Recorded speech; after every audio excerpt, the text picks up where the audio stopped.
14 साल हम सजा दे रहे हैं, ये जुर्माना है और 10 साल के लिए नाअहल भी कर रहे हैं। ये केस गलतियों से और उजलत से भरा हुआ केस है, इसके अंदर कुछ नहीं बचेगा, ये केस बिल्कुल एवेपोरेट हो जाएगा जैसे हवा के अंदर कोई चीज एवेपोरेट हो जाती है।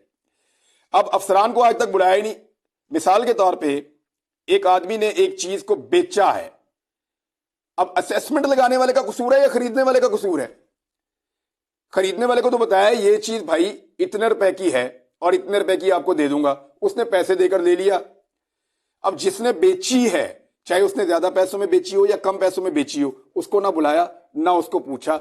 ये हो रहा है जी इस अदालत के अंदर इंसाफ। जो गवाह पेश किया गया उसमें दुबई का एक बंदा है, और वो जो दुबई का बंदा है उसने पूरा का पूरा केस ही उड़ा दिया पकड़ के।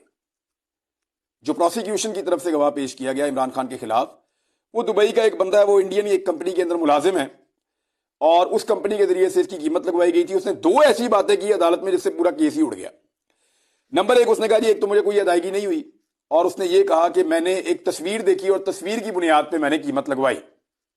तो एक तस्वीर की बुनियाद पे कैसे कीमत लगवाई जा सकती है एक ज्वेलरी की, और वो भी इतनी ज्यादा? ये कुछ समझ नहीं आ रही।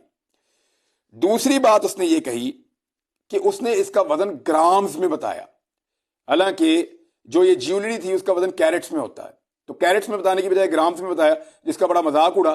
तो ये दो ऐसी संगीन और बड़ी गलतियां थी जिसके ऊपर इस पूरे केस को उड़ाया जा सकता था कि जो सबसे मेन गवाह है उसने केस को उड़ा के रख दिया, तबाह करके रख दिया।